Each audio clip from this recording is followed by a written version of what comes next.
Olá, pessoal, muito bom dia. Nós estamos começando o nosso podcast Gestão News. Estamos inaugurando esse podcast que pretende trazer um excelente conteúdo aos empresários, aos microempreendedores, contadores, homens e mulheres de negócio em geral, né? Aos profissionais liberais, empresários. Vai ser um prazer muito grande trazer este conteúdo para vocês. Para você também que é estudante da área administrativa, da contabilidade, né? Queremos estar aqui toda segunda-feira às 11h30, trazendo um conteúdo muito interessante, muito legal para todos vocês. Eu sou Donício Cruz Antunes, sou empresário de serviços contábeis, consultor contábil, consultor empresarial, né? Estou no ramo da contabilidade há mais de 30 anos e atualmente também sou presidente dos Sindicatos Contabilistas de Franca e região. E para esse podcast inaugural de hoje, nós estamos recebendo aqui o Daniel Lucindo, proprietário da Eficaz Sistemas de Gestão e Inteligência Tributária, é um consultor na área tributária, analista, graduado em Ciências Contábeis e pós-graduado em Controladoria e Finanças, Auditoria e Planejamento Tributário pela Unifacef. Então, é um profissional atuante na área contábil e também na área tecnológica, com muita experiência aí no nosso SPED, né? Especialista em crédito acumulado do ICMS e substituição tributária.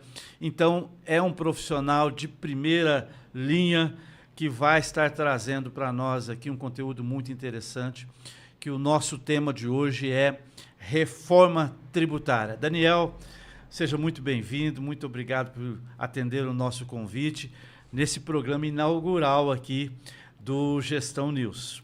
Muito obrigado, Donício, pelo convite. Bom dia a todos. Então, aí, vamos falar um pouquinho aí sobre a reforma tributária. Muito bom, muito bom. Daniel, muito obrigado pelo desafio, aceitar o desafio nosso aqui. Bom, o nosso programa também, ele se propõe a toda semana trazer uma dica aos empresários de uma forma geral. Hoje nós vamos falar para os microempreendedores individuais. Aqueles que começam o seu negócio e logo têm que contratar um funcionário. Você sabia que esse funcionário, essa pessoa que te ajuda no dia a dia, ela pode ser registrada também? O microempreendedor individual pode ter um funcionário registrado, legalizado, e então isso é muito importante todos saberem, né? Nós estamos aí esperando que em breve, né, possa o microempreendedor registrar mais de um, mas hoje ele pode registrar um funcionário e ter esse funcionário aí de forma legal, mesmo sendo MEI. E apesar dessa limitação de um funcionário, né, essa modalidade optante pelo que é inclusa, né, no Simples Nacional como microempreendedor individual, ele vai conseguir trazer para o funcionário seu os mesmos direitos de qualquer outro funcionário que esteja registrado, por exemplo, numa grande empresa. Ele vai ter direito ao salário mínimo da categoria, fundo de garantia, 13º, acesso à previdência social, férias. Então, isso é muito importante porque dá uma segurança para o empregado e também para o empresário, né? E, além de tudo, o microempreendedor individual regulariza a situação daquele funcionário que está ajudando ele no dia a dia. E é muito importante estar dentro da lei. Por isso, você que vai começar um negócio como microempreendedor individual, ou você que já é microempreendedor individual e tem um funcionário lá que ainda não levou a registro, você pode regularizar essa situação. O custo, quanto que custa para registrar um funcionário no microempreendedor individual? O custo é muito pouco, né? O INSS é 3% só e o fundo de garantia 8%, né? Então, vale a pena ter um funcionário legalizado dentro do microempreendedor individual. Esse custo é o custo do empresário, né? E o funcionário, como qualquer outro funcionário, também vai contribuir para o INSS naquela tabelinha ali da Previdência Social. Então, a dica de hoje é: você que é microempreendedor individual pode ter um funcionário registrado, mesmo sendo MEI. Você pode legalizar essa situação. Procure o seu contador, que é o profissional de confiança, que é o profissional capacitado para cuidar do seu funcionário, do seu registro e cuidar também do seu patrimônio, ok? Muito bem, pessoal. Nós estamos aqui com Daniel Lucindo, nosso convidado de hoje. Nós vamos entrar no nosso tema, que é a reforma tributária, Daniel. A reforma tributária, hoje, é o tema central da vida econômica do Brasil. Está todo mundo falando em reforma tributária. Todos nós queremos uma boa reforma tributária, uma reforma feita com responsabilidade, de preferência para nós pagarmos menos imposto. Uhum. O consenso que nós temos no Brasil a respeito do nosso sistema tributário é que esse sistema ele é quase impossível de se conhecer ele completamente. O apelido que nós temos do nosso sistema tributário é manicômio tributário. Daniel, seja muito bem-vindo mais uma vez ao nosso Gestão News. Você concorda com isso? O nosso sistema tributário realmente é um manicômio tributário? Nós estamos precisando dessa reforma mesmo? Bom dia, pessoal. Bom dia, Donice. Mais uma vez, obrigado por ter me convidado para estar aqui falando um pouquinho hoje sobre esse tema, que é um tema que ainda, ao meu ver, está bastante complexo e confuso na cabeça de quem está ouvindo os noticiários aí na televisão, nos jornais de grande circulação. E, realmente, de fato, nós hoje vivemos esse manicômio tributário. Haja vista, né, até aquilo que a gente conversou anteriormente aqui ao início da entrevista, a representação que a gente tem feito, né, com a minha participação e com o pessoal do Sindifranca, em relação ao ICMS, que nós estamos buscando reduções para o ICMS em razão da dificuldade que é imposta em relação à guerra fiscal que se impõe hoje no país. Então, a reforma tributária ela vai ser importante nesse ponto específico para poder reduzir essa guerra fiscal entre os estados e diminuir, assim, essas questões de incidência de benefícios fiscais que são concedidos fora do contexto do CONFAS. Então, a nossa esperança é que essa reforma tributária ela venha diminuir essa elasticidade que nós temos em relação a legislações, né? Com legislações muito esparsas e difíceis de compreender, e que seja de uma forma uniforme e nós consigamos, assim, ter uma segurança jurídica maior para que os empresários possam desenvolver seus negócios com mais facilidade e mais certeza, né? Porque hoje você começa uma atividade com muita dificuldade, né? Com muita incerteza em relação ao que você vai pagar de tributo, quais as dificuldades que você vai encontrar, principalmente o pessoal no ramo do e-commerce, com a questão do diferencial de alíquota, a própria guerra fiscal, os benefícios fiscais que existem são muitos e que vem atrapalhando aí a vida da população, principalmente dos empresários. Legal. O Daniel participou recentemente, né, de uma chamada aí do Cefaz, né, do Sim. governo do estado de São Paulo, e foi lá representar a Franca, os calçadistas, né, nessa questão do ICMS. Então, a esperança é uma esperança de simplificação, não é isso? Exatamente. É uma esperança de simplificação, tanto da legislação, para trazer uma legislação uniforme, de âmbito nacional, para que a gente tenha certeza daquilo que está fazendo. Hoje, o que vai valer para o Estado de São Paulo, vai valer para as demais unidades federadas. O que não ocorre hoje em relação a toda essa questão da representatividade nossa junto ao Cefaz e com o apoio do Sindifranca e demais sindicatos do calçado de Birigui também, de Jaú, que estão participando em conjunto. Também fazer referência ao Juliano Spinelli Gera, que também é um empresário daqui da Cidade de Franca, que tem apoiado bastante nós, junto à Cefaz, explicando a dificuldade do setor calçadista. E a gente vê que a situação que é imposta hoje, o que a gente corre para buscar essas melhorias para o setor de calçado, ele decorre justamente dos incentivos fiscais que são concedidos em outros estados, fazendo com que os empresários da cidade de Franca e região migrem para esses estados e causa todo o desemprego que nós temos na cidade hoje. Até essa é uma preocupação do nosso governador, né, Tarcísio de Freitas, de acabar com essa guerra fiscal, né? E a simplificação ajudaria muito. E você falou do Juliano, empresário, né? Sim. Nos próximos podcasts aí nós vamos trazer os empresários aqui para trazer a impressão deles em relação a essa questão tributária. Para vocês terem uma ideia de custo tributário, o nosso sistema hoje, as empresas gastam 180 bilhões só com a burocracia tributária. 180 bilhões por ano para cumprir, né, direitinho todas as regras tributárias que nós temos no nosso país, né? Aproximadamente são 4.626 normas que os contadores e os empresários precisam se debruçar em cima dessas normas, né? Quase 5.000 normas para poder pagar corretamente os impostos. São quase 52 mil artigos, né? É quase impossível que uma só pessoa entenda completamente o sistema tributário que nós temos aqui no Brasil.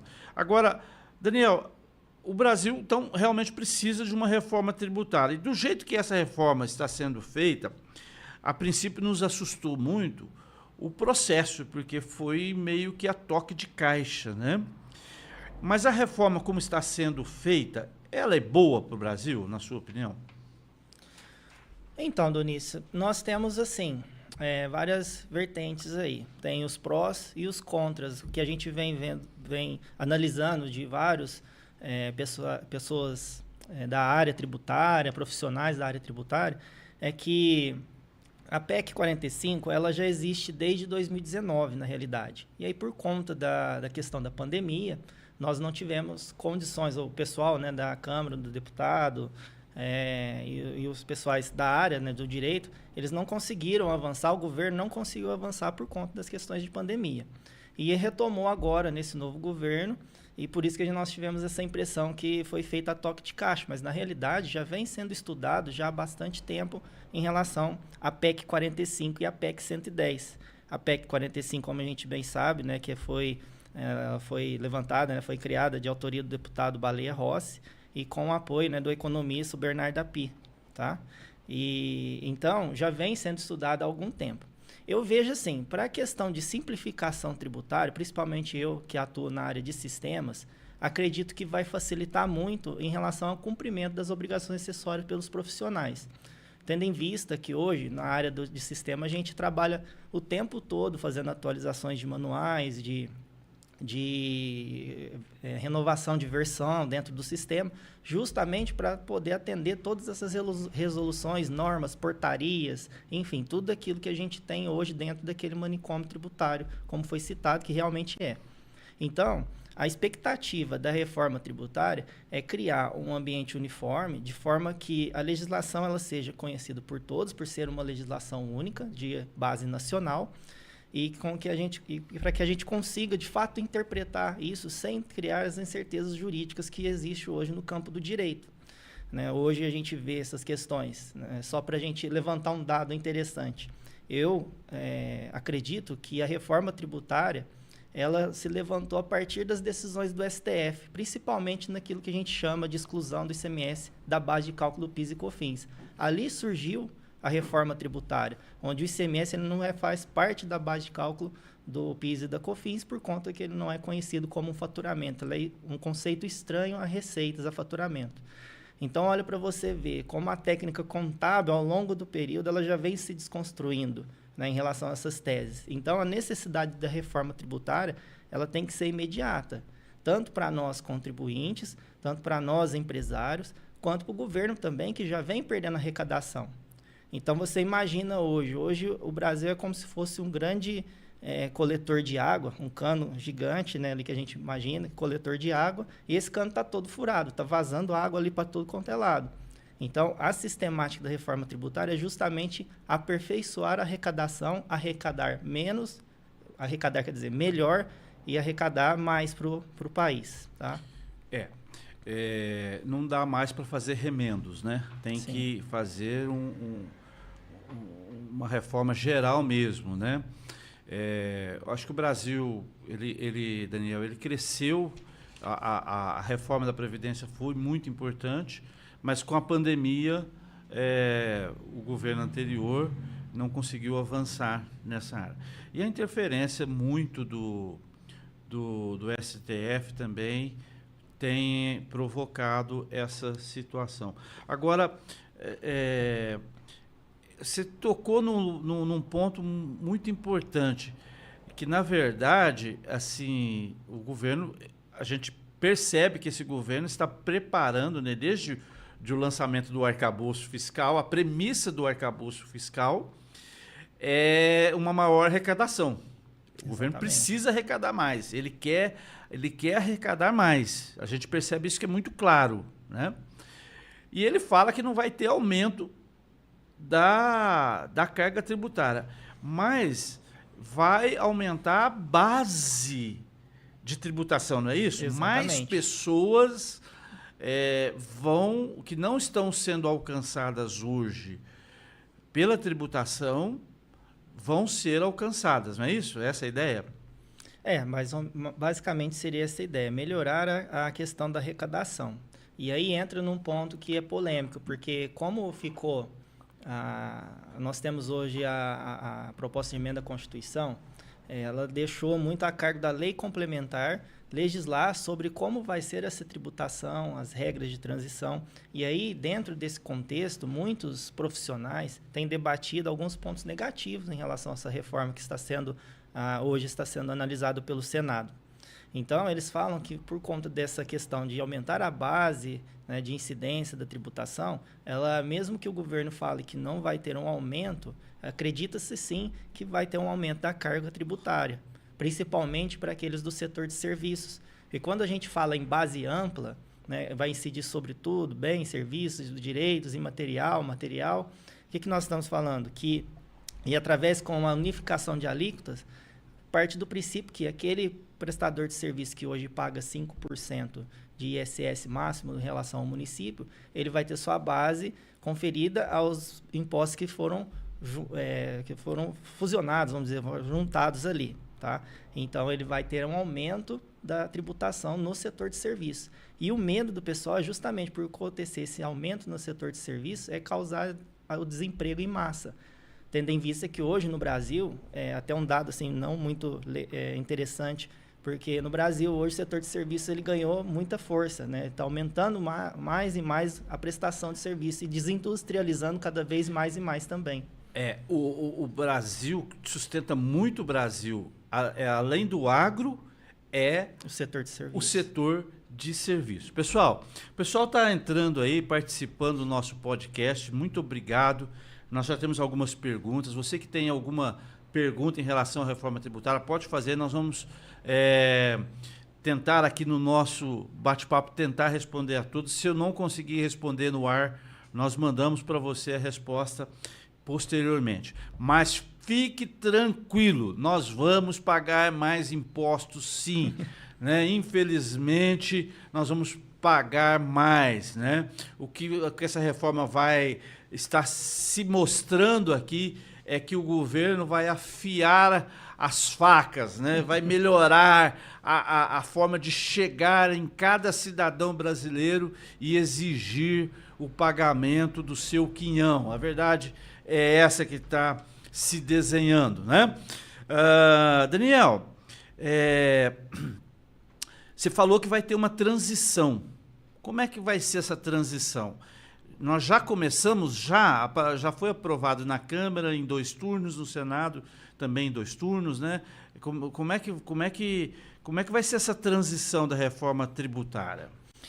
A princípio, hoje, a reforma ela está na Câmara, no Senado, né, para avaliação. Ela ainda não foi tramitada ao todo, né? Estão sendo feitos estudos. Imagino que até outubro é a previsão que eles façam essa votação.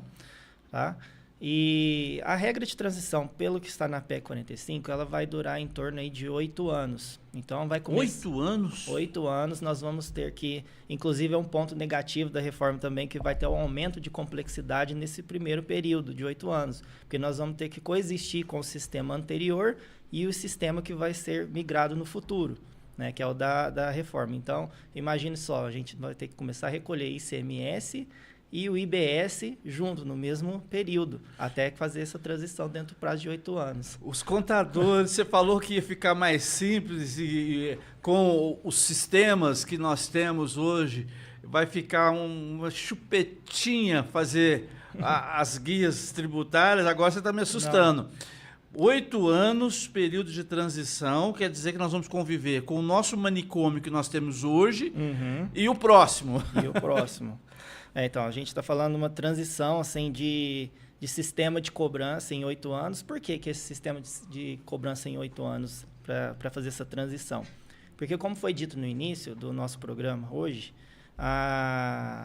o ICMS ele é um dos motivos para ter essa regra de transição de 8 anos. Porque nós sabemos que esses benefícios que são concedidos pelos estados a fim de atrair os investimentos, eles foram convalidados pela Lei Complementar 160 de 2017 e pelo convênio do ICMS também, 190 de 2017, se eu não me engano, se não me falha a memória, eles foram convalidados por um prazo de 15 anos. E esses 15 anos se encerram em 2032. Então, para aqueles que têm esse benefício fiscal, o prazo do benefício fiscal ele tem que ser cumprido, para não ter mais discussões judiciais. Então, aqueles empresários que fizeram a opção de ir para outros estados para fazer o uso de benefícios fiscais que foram concedidos, no sentido de inovação e melhoramento das políticas públicas daquele estado, com questão de empregabilidade e tudo mais, tem que respeitar esse período aí até 2032. Então, nessa fase, nós vamos ter que coexistir com os dois sistemas.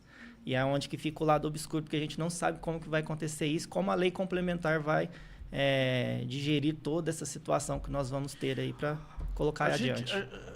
A gente brinca, Daniel, com esse manicômio tributário, mas, na verdade, toda essa situação, nós, claro que podemos contar com o contador. O contador, ele é o profissional da área, capacitado, preparado. Nós vimos aí o trabalho dos contadores durante a pandemia, né?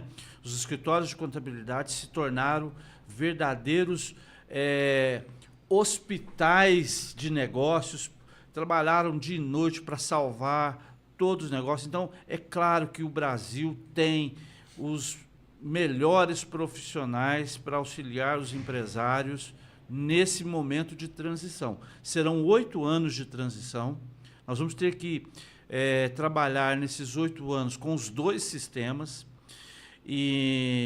Então, também para o profissional da contabilidade uma boa oportunidade de mostrar o seu valor, a sua competência, né, de ser valorizado não só pelo governo, mas também pelos empresários, não é isso?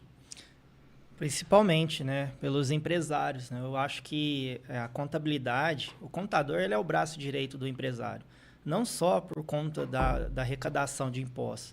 Hoje ainda existe aquela cultura de que o contador ele é mero despachante, né? Ele só emite as guias, né? Mas ainda persiste, viu? Eu percebo isso, que outros profissionais são mais valorizados e a gente precisa, de fato, brigar e mostrar, como bem mencionado por você, na questão da época da pandemia, e atualmente hoje que o contador ele tem que ser o braço direito do empresário.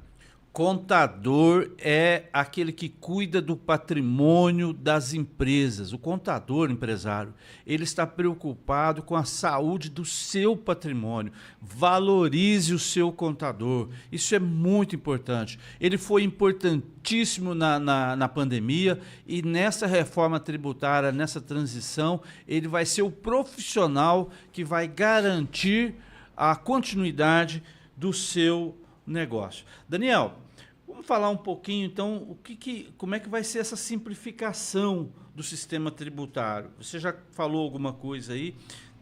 Tem como deixar mais claro o que vai ser o IBS e o CBS? porque são siglas que a gente ainda não está acostumada, né? Nós nos acostumamos com o PIS, COFINS. Agora, emendando nessa pergunta, é bom a gente deixar claro para todo empresário que a reforma tributária ela está cuidando apenas dos impostos sobre consumo. Quer dizer que o imposto de renda da pessoa física continua, o INSS sobre a folha de pagamento continua, as empresas que têm desoneração vai continuar pagando o INSS sobre o faturamento, não é isso? O empresário vai continuar convivendo com o fundo de garantia, quer dizer, isso não muda, né? Não muda. Hoje, o que nós temos é a substituição, né, do ICMS e do ICS pelo IBS. Então, só para a gente retomar, nós temos a proposta... O ICMS e o ISS, que são os impostos estaduais e municipal. Essa mudança é muito importante, porque só de legislação do ICMS são 27 estados. Isso. E só de legislação do ISS são 5 mil municípios, é isso? 5.570. 5.570 municípios. Então, são quase 6 mil normas que vão ser simplificadas, é isso? Isso, vai ficar, né, uma arrecadação, né, que nós podemos dizer assim, unificado nesses dois impostos. E aí seria uma legislação única, né, uma legislação nacional, tanto para ICMS como para ISS, e isso diminuiria e muito, né, a dificuldade que nós temos hoje com a contabilidade. Então, aí, em tese, o que nós teríamos? Se você tem 10 escritórios de prestação de serviço, você não teria que preocupar com 10 legislações em relação ao ISS. Você teria uma legislação só e uma forma de tributação, que é a tributação do destino, né? Que é o que muda com o que nós temos hoje em relação ao consumo. Hoje, o consumo ele é tributado na origem, por onde que cria-se as guerras fiscais aí entre estados, municípios, e aí nós passaríamos a ter a tributação desse IVA, que é o Imposto sobre o Valor Agregado, que ele incide sobre aquilo que você agregou de valor ao seu produto no destino. Então, quem está consumindo o produto, de fato, está assumindo o ônus do imposto. Essa é a regra e a premissa, né, o principal, né, da reforma tributária. Entendi. Aí acaba com a guerra fiscal. O estado de São Paulo, por exemplo, ele é um grande produtor, mas também é um grande consumidor. Exatamente. Então, vai conseguir alcançar o equilíbrio. Nessa regra de transição, até é um ponto assim, que o pessoal fica incômodo quando se fala a respeito disso. Então, nós temos a transição do sistema de cobrança, que ele demora 8 anos. Que é o que nós vamos sentir na pele quando a gente for fazer as nossas contabilidades, né, dos empresários, nossos clientes. Mas o que assim cria uma dificuldade e é um ponto negativo da reforma é que essa transição, a partilha de recursos entre os estados e municípios, entre o comitê gestor dessa arrecadação, vai demorar em torno de 50 anos. Então, a gente às vezes nem vai estar aqui para ver essa transição total. E hoje nós temos, vamos dizer assim, a distribuição da renda é com base naquilo que o Estado gerou, né, de participação na arrecadação dos tributos. E depois nós passaríamos isso para a questão do consumo, né, por número da população, por exemplo. Então, nós teríamos uma melhor distribuição desses impostos, só que num primeiro momento, o Estado de São Paulo, que é um Estado produtor que paga muito imposto na origem e arrecada, num primeiro momento, ele vai perder a arrecadação. Até que essa transição for ocorrendo, de fato, e aí pelo consumo, o Estado de São Paulo começa a equalizar a sua renda, né? E essa transição total, ela vai levar 50 anos? Isso, 50 anos. Meu Deus do céu. Então, nós estamos falando aqui de uma transição do sistema de cobrança, que é o que nós empresários vamos sentir, mas entre governos, a forma de partilha dos recursos, ela vai durar um período de 50 anos, tá? Então, é bem complexo, é um ponto negativo. Eles falam que deveria fazer essa virada o quanto antes possível. O problema é que se fizer de forma muito abrupta, né, pode causar um desequilíbrio muito rápido, né? E a gente, assim, em última instância, uma loucura, mas pode acontecer. É até uma guerra civil por causa disso. Porque a gente tem muita desigualdade social no Exatamente. país. Então, a reforma e essa transição durante 50 anos é justamente para que eles possam, de fato, né, a gente pega a cartilha que eles montaram lá demonstrando como que vai ser feita essa regra de partilha, até um estudo do IPEA mostra que haverá uma melhor distribuição do imposto sobre consumo devido, né, à substituição do ISS por uma base mais, ICMS e ISS por uma base mais ampla. Então, quando for ocorrendo essa regra de transição, a intenção e os cálculos que estão sendo feitos demonstram que haverá uma diminuição da desigualdade social que nós temos entre os estados e municípios. Então, os municípios que são mais positivo. Pobres, eles vão receber um pouco mais de recursos em relação ao que recebe hoje, com a forma que é feita a distribuição atualmente. E por ser mais lento essa transição, é para ir ajustando. Parece que o governo vai ter uma conta financeira lá de transição para fazer essa... Isso, vai ser feito inclusive um fundo, o né? IPI, me parece que o IPI ele vai entrar no CBS. No CBS. Né? Vai englobar o PIS, COFINS e IPI. No CBS, né? Contribuição CBS. sobre bens e serviços. Mas tinha parece que, não sei se era o IPI, que o CBS ele vai funcionar como um termômetro, assim, vai ser o instrumento que o governo federal vai ter para poder ir fazendo esses ajustes, é isso? Sim, se aprovado, né, no Senado Federal, a tendência é que a gente comece a pagar 1% sobre esse imposto, e esse imposto 1% que nós pagarmos, ele vai poder ser compensado com a apuração do PIS e COFINS, ou outros tributos administrados pela Receita Federal.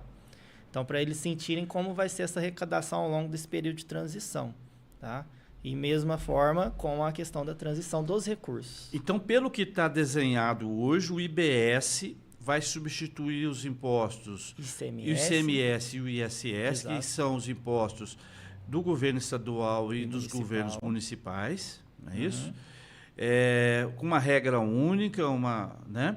E o CBS vai substituir o PIS, o COFINS e o IPI, a alíquota de 1%, mais a alíquota que nós vamos pagar normalmente, só que podendo ser compensado esse 1% com o que for apurado no pagamento. Esse 1% é que vai ser o calibre que o governo federal vai ter. Isso, exatamente. Né?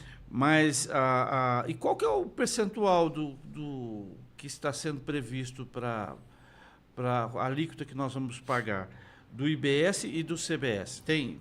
Já tem um estudo da Receita Federal que foi feito com base nas informações que ela já possui, considerando, né, todos os benefícios que podem ser concedidos em relação a essa reforma tributária, porque o pessoal tem falado muito em relação à questão de diminuir imposto sobre cesta básica, medicamentos, né, coisas que são muito necessárias, né, para a manutenção da vida humana, vamos dizer assim.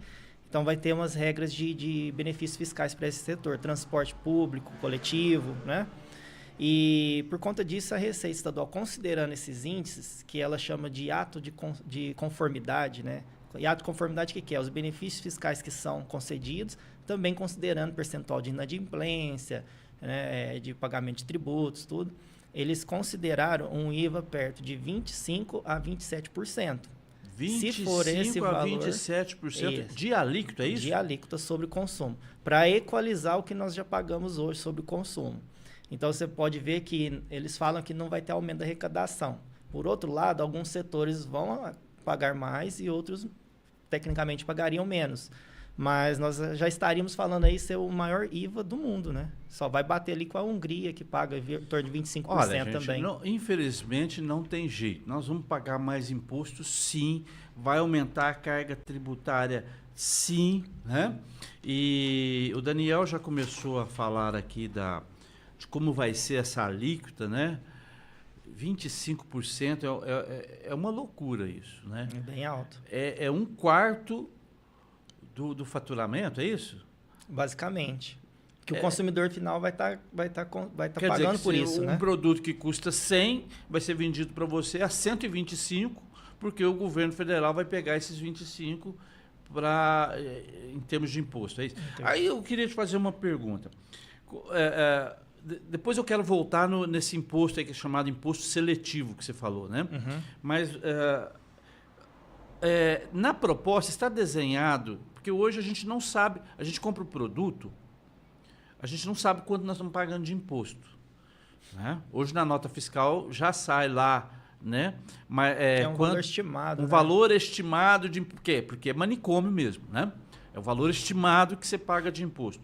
Quando a gente for lá na farmácia, no supermercado, comprar o arroz, comprar o feijão, comprar o remédio, nós vamos...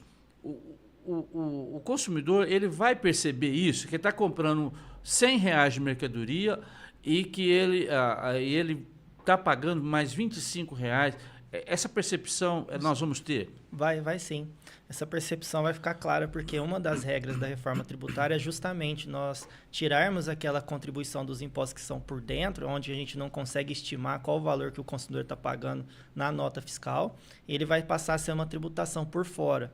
Ou seja, o imposto não vai mais fazer parte da sua própria base de cálculo. Então, ele vai ser colocado por fora, como o IPI é feito hoje. Então, a gente vai saber exatamente o quanto de imposto nós estamos pagando naquela mercadoria, na aquisição de cada nota. Legal. Pessoal, nós estamos tendo várias participações aqui. Quero agradecer muito aí os nossos amigos, clientes, associados do sindicato, pessoal está fazendo perguntas aqui. Nós vamos tentar responder algumas aí de vocês. O Luquinha está perguntando aqui, o que muda na contabilidade com a reforma tributária? Uma boa pergunta. A princípio, a gente não sabe como que vai ser. O que a gente estima é que, para a contabilidade, nós vamos diminuir o número de obrigações acessórias que nós temos que cumprir hoje. Então, a gente teria redução aí da declaração para ICMS, ISS, ou seja, nós teríamos uma desburocratização de tudo aquilo que a gente faz hoje em dia, né? De todas as normas que nós temos que cumprir. Então, isso facilitaria, diminuiria um pouco o custo do Brasil em relação à prestação de informações para o fisco, né? Facilitando aí o trabalho do contador, mas só a partir de 2033, porque até 2032 nós vamos trabalhar bastante com as regras coexistindo com a regra anterior, né? Que está vigente hoje, né? 2026 começa. Começa e nós vamos até 2032. Na contabilidade, o que muda, eu acho, para o contador, é que ele vai ter que trabalhar com os dois sistemas, não é isso? E na contabilidade vai ter que ter o registro, certamente, apartado ali, segregado, dessa nova sistemática, né? Com certeza, né? A parte contábil. E aí a legislação vai ter toda uma legislação ordinária, uma lei ordinária para regulamentar isso, né? Começa com a lei complementar e posteriormente pode ser que exista lei ordinárias, instruções normativas para poder nos orientar o que deve ser feito, mas ainda é tudo no campo da especulação. Daniel, isso não vai desaguar tudo no STF de novo?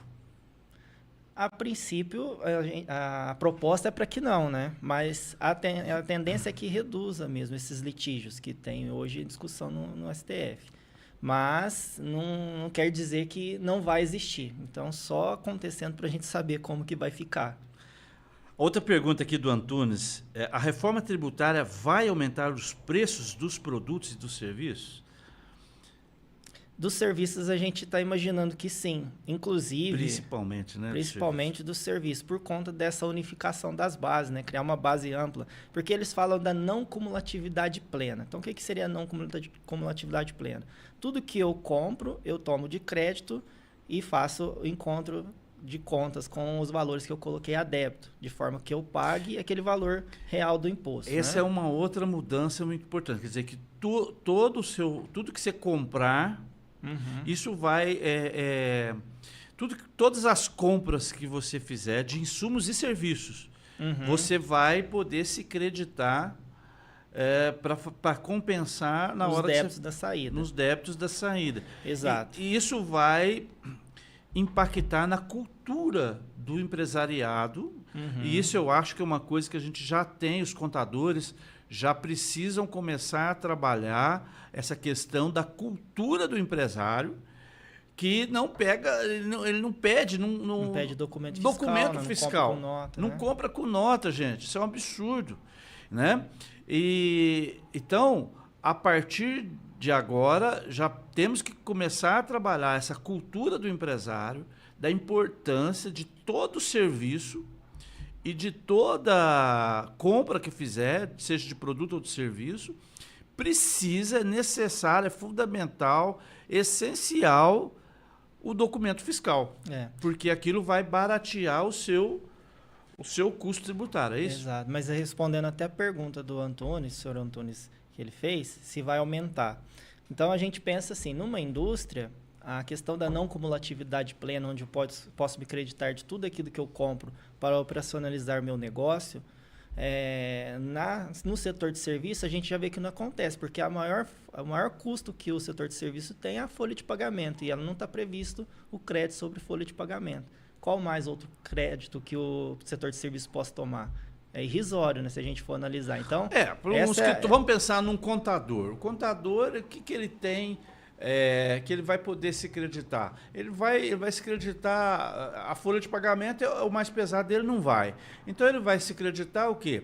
Da papelaria que ele compra. Material de escritório, basicamente. Materiais de expediente ali, Sim. o cartucho da impressora, papel que hoje é muito pouco, né? Que gasta pouquíssimo, né? Hoje está tudo digitalizado, né?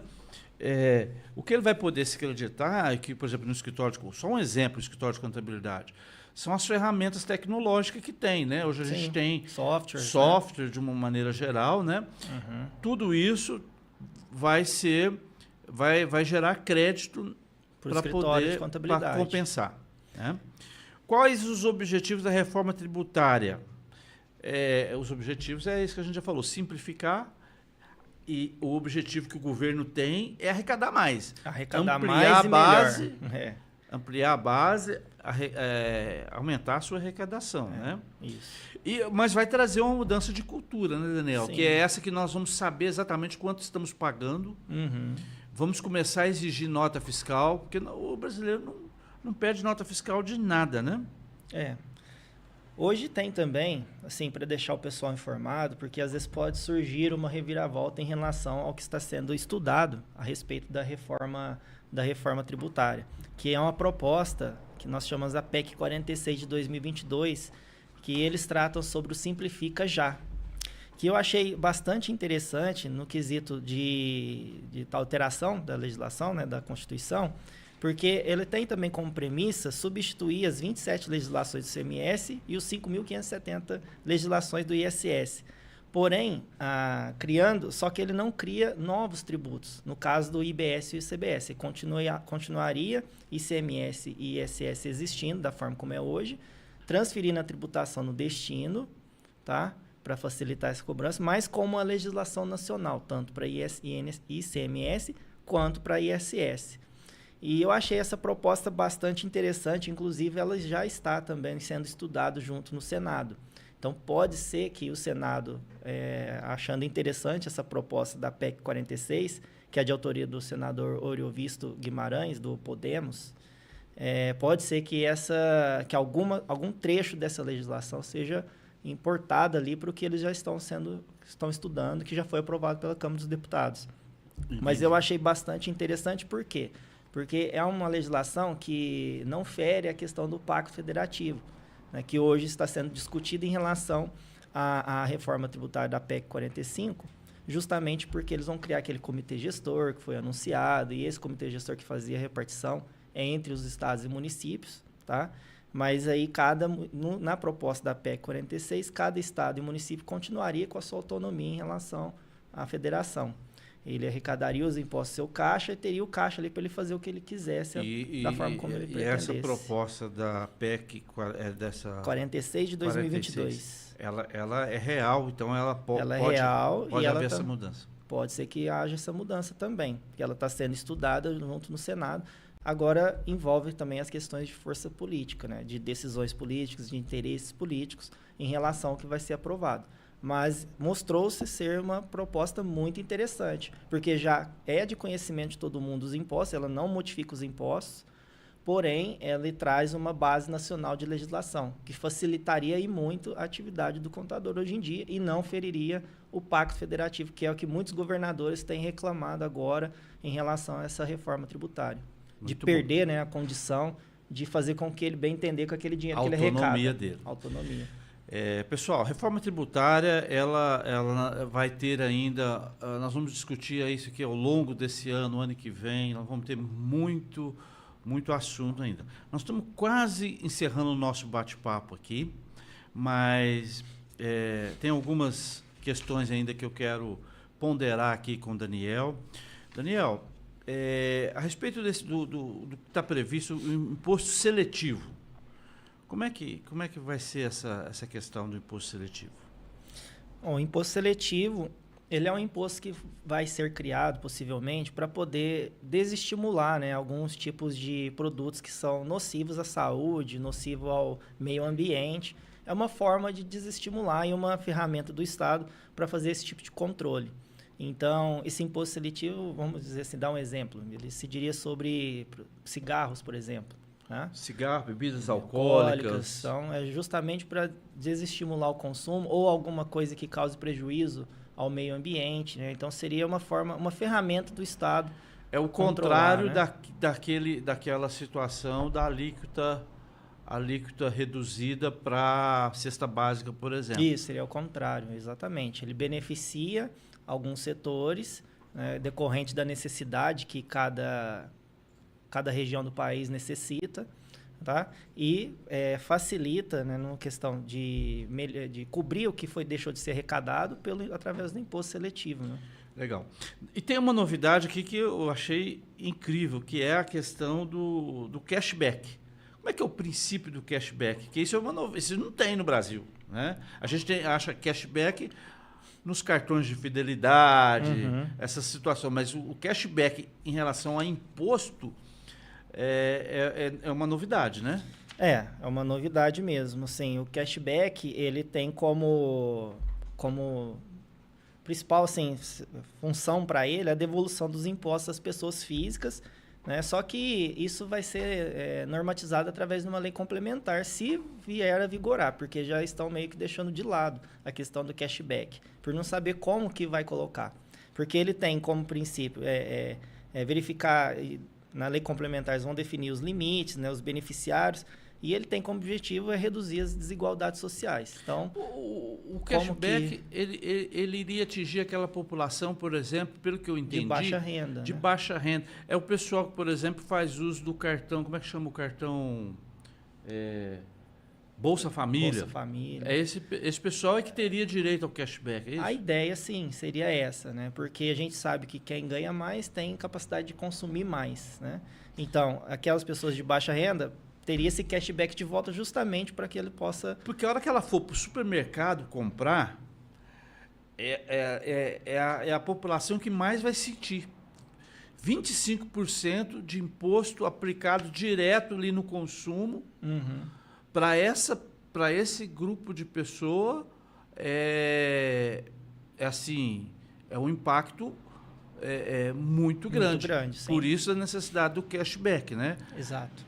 Essa é a intenção, mas vamos ver como que eles vão regulamentar essa questão se vier a ser aprovado, né, a questão do cashback, que eu acho que é interessante, partindo do princípio que a gente tem uma população que está no nível lá de pobreza, né, então isso facilita, né, o acesso aos produtos, então ele recebe um valor de volta daquilo que ele está pagando.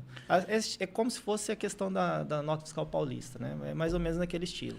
O cashback seria um retorno, né? Seria um percentual daquilo que ele pagou, retornaria em dinheiro para que ele pudesse, ou em créditos, né? Não sei como que vai funcionar ainda, mas é o que a gente está pensando aí, que a gente estima acontecer. Porque, pessoal, quanto menor é a remuneração, quanto menor a renda da pessoa, o custo no supermercado, o custo para aquisição de bens, serviços, medicamentos, o custo é maior.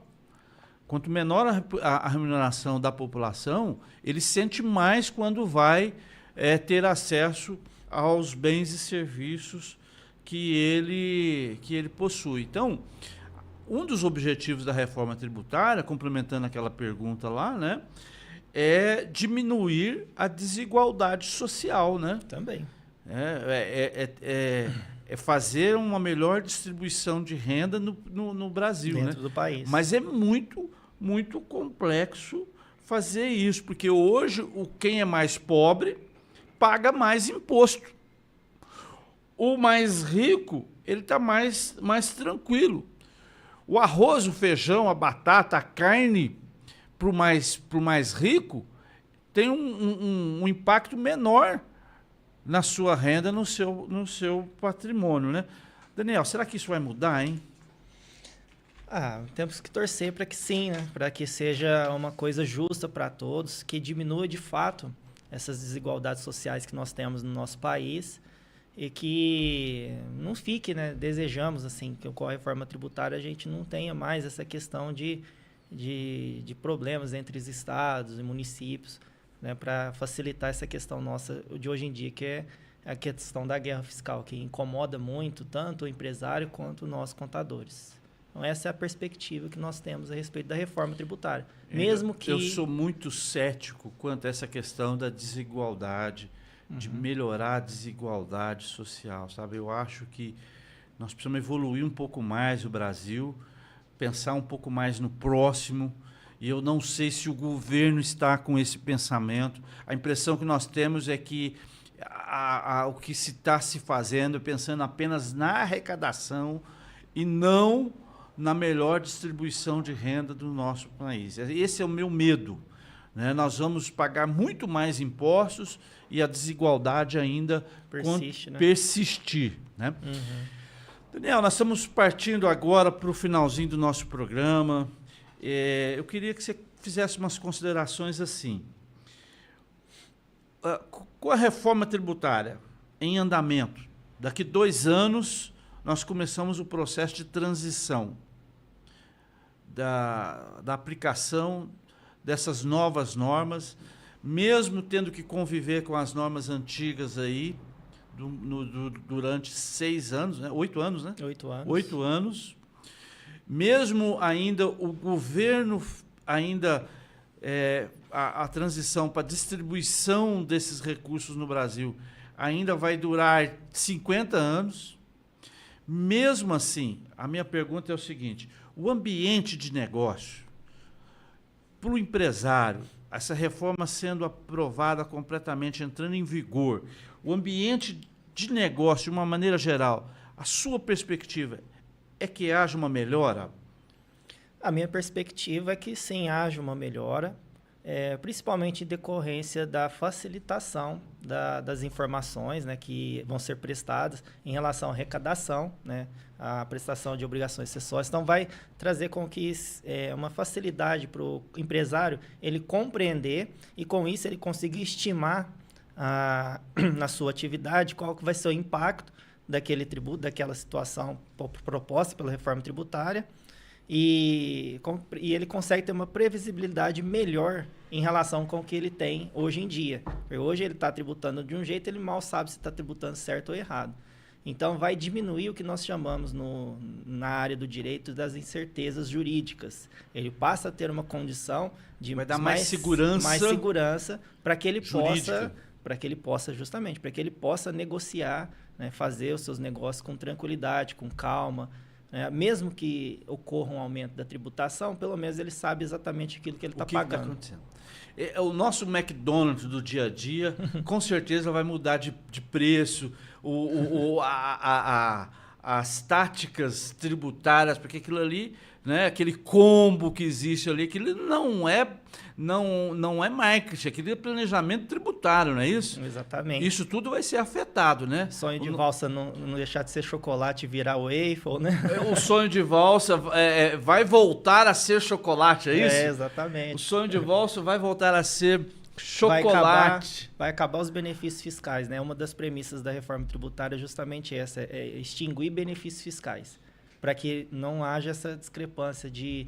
Hoje nós estamos com uma situação assim, que eu falo, nós estamos tirando de um lugar e colocando em outro, né? Então, eu tiro... O Estado de São Paulo não tem benefício, o Estado de Minas cria o benefício, ao invés da gente aumentar o número de empresas e emprego, o que acontece? A empresa sai de São Paulo, desemprega todo mundo e vai empregar em Minas. Então, quer dizer, a gente só está levando para outra localidade a desigualdade social. Então, nesse quesito, a reforma tributária é de suma importância. Você que é empresário e está ouvindo esse bate-papo aqui, né, de contadores, a gente te fala algumas coisas aqui, né, que não dá para captar aí. Procure o seu contador, ele vai saber te explicar essa questão, né, da guerra tributária entre os estados, por que o sonho de valsa é considerado waffle e não chocolate, o que está por detrás das vendas em combo, né? Aí nas grandes empresas do Brasil, que aí está um grande segredo. O segredo da economia tributária no e-commerce, semana que vem nós vamos falar do e-commerce, nós vamos falar desse ponto muito importante. Daniel, queria que você fizesse um resumo aí dos pontos positivos e os pontos negativos da reforma tributária para os nossos, o pessoal que está participando, nos vendo aí, fazer um resumo do que foi o nosso bate-papo aqui. Uhum. Me parece que queria que você comentasse também o segmento de serviços, que vai ser, acho que o grande impacto será nesse segmento, né? Uhum. Dá uma geralzinha para nós do que essa reforma tributária vai trazer para nós. Bom, então assim, para a gente finalizar, né, com chave de ouro, né, esse primeiro episódio, eu penso sim, reforma tributária, pontos positivos, simplificação, né? Nós vamos ter a unificação de 5 impostos em 2. Então, nós vamos ter a criação do IBS, que vai englobar a tributação do ICMS e ISS, e nós vamos ter a contribuição sobre bens e serviços, que é o CBS, que vai englobar o PIS, COFINS e ICMS. Então, nós já vemos aí que nós temos uma boa vantagem com relação à reforma tributária, tá? Vejo também a questão da diminuição dessas incertezas jurídicas, né, uma vez que o empresário ele vai ter mais segurança, porque a legislação vai ser bem mais enxuta com o que nós temos hoje, porque ela vai ter uma base nacional ampla. Tá? E as empresas de tecnologia? Vai ser bom ou ruim para elas, em termos de negócios? A princípio, eu não sei assim, te explicar como que vai ser, porque a tendência é que ela acompanhe a questão do setor de serviços, né, que vai ter um aumento em razão do setor um aumento tributário. Aumento tributário. Mas as empresas de tecnologia, elas ganham com a complexidade do negócio, porque quanto pior, melhor para elas, não é isso? O que nós estávamos... Nesse ponto de vista, as empresas de tecnologia que nos fornecem ferramentas, que nos fornecem sistema para os contadores, de uma maneira geral, para os empresários, para as empresas, elas vão perder mercado, vão perder oportunidades? Não, eu acho que não. Eu acho que vai haver uma migração da forma de como as empresas de software atuam. Por quê? Hoje, é igual nós estávamos conversando um pouquinho antes de começar. Vamos dar o exemplo do FDRINF. Já faz muito tempo que o FDRINF ele vem sofrendo modificações, novas versões. Então, o pessoal da área de TI tem que parar para programar aquilo nunca entra em operação. Então, ele já perdeu tempo programando ali. Perdeu tempo com relação à manutenção do SPED fiscal. Ele vai perder em termos de oportunidade, mas vai ganhar na produtividade. Ele para de ter essa necessidade de ter que ficar adequando o seu sistema para adequar a questão das obrigações acessórias diante das inúmeras portarias, instruções normativas que vão sendo modificadas ao longo do ano, e ele vai passar a ter condições de trabalhar na questão mais, vamos dizer, empresarial, de fornecer dados em tempo real, para que aquele empresário ele possa utilizar dessas informações e tomar decisões assertivas sobre o seu negócio. Então, eu vejo assim, nós passaríamos a deixar essa tributação, esse trabalho nosso de TI com relação à elaboração, e a gente fica meio que correndo atrás do governo para poder adequar as obrigações acessórias, e passaríamos a tratar de informações que realmente valem a pena para aquele empresário. Então, eu acho que não vai afetar tanto assim, né? É uma dificuldade, é um pensamento, às vezes, que pode não ser real. Eu acho que vai abrir oportunidade para a gente oferecer um sistema de maior qualidade e que dê suporte para que o empresário ele tome a decisão correta do seu negócio. Legal. Daniel, antes de você falar dos pontos negativos, que eu queria que você reforçasse, da reforma tributária, nós temos algumas participações. Vamos tentar responder pelo menos duas aqui. Sim. A Lubiase, acho que é esse o nome, está perguntando o seguinte: é possível fugir desses 20% sobre os dividendos e a distribuição de lucros? Eu não sei se esses 20% ela deve estar falando aqui do INSS. Aqui eu não sei se a reforma tributária vai atingir a distribuição de lucro. acho que não vai ser tributado. Pode ser que sim. Eu não lembro no ponto que faz a alteração da emenda da Constituição em relação a dividendos, mas ele vai também, por exemplo, pegar a questão do ITCMD, aumentar a base ampliar a base do IPVA. É possível que tenha alguma coisa de tributação de dividendos sobre grandes fortunas, né? E também sobre dividendos. Então, há a proposta que sim, que vai ter. Só que vai ter uma tributação sobre os dividendos e sobre a distribuição de lucros, mas depende ainda de lei complementar. Depende de lei complementar. Não dá para precisar se vai ser esses 20% que ela citou na Agora, o IPVA vai aumentar a base. O IPVA não é só quem compra o carro, veículo automotor, né? Agora, jet ski, avião, barco, vai ter IPVA, que é justo, né? Vamos dizer assim, né? Sim, é mais que justo. Outra perguntinha aqui do nosso amigo Márcio Lima. Um abraço, Márcio. Viu? Logo, logo você vai estar aqui também falando com a gente, viu, Márcio? O Márcio está dando... Olha, nós estamos recebendo parabéns de o Carmo da Andes Informática, dando parabéns aqui para todos nós. João Giraldelli, Lisete, olha que legal, viu? Juliano Vital, Roseli, obrigado, pessoal, muito obrigado. Dando os parabéns para nós aqui. O Márcio está perguntando aqui, esse período de transição pode impactar, e aí eu queria que você já aproveitasse e falasse dos pontos negativos da reforma, pode impactar, e aí, negativamente, a aplicação da reforma? Esse prazo muito longo pode, de repente, inviabilizar a colocar para rodar na prática a reforma? Não, eu acho que essa fase de transição ela é importante justamente para o governo assimilar como que vai ser a arrecadação. Só que, às vezes, é um período muito extenso. Né? Como já falamos, esse período de 8 anos ele é necessário. Por ser muito extenso, pode impactar, então? Pode impactar negativamente, eu penso. Mas, por quê? Porque vai causar um trabalho árduo em relação às contabilidades. Nós vamos ter que inflar o nosso escritório para poder dar conta da atividade, principalmente quando surgir a lei complementar e as demais normas que vai regulamentar aquilo que nós devemos fazer de prestação de informações. Então, está muito obscuro nesse campo da alteração da reforma tributária de como que isso vai funcionar. Tá? Então, seria um ponto negativo, porque nós não sabemos na prática como isso vai acontecer. Tá?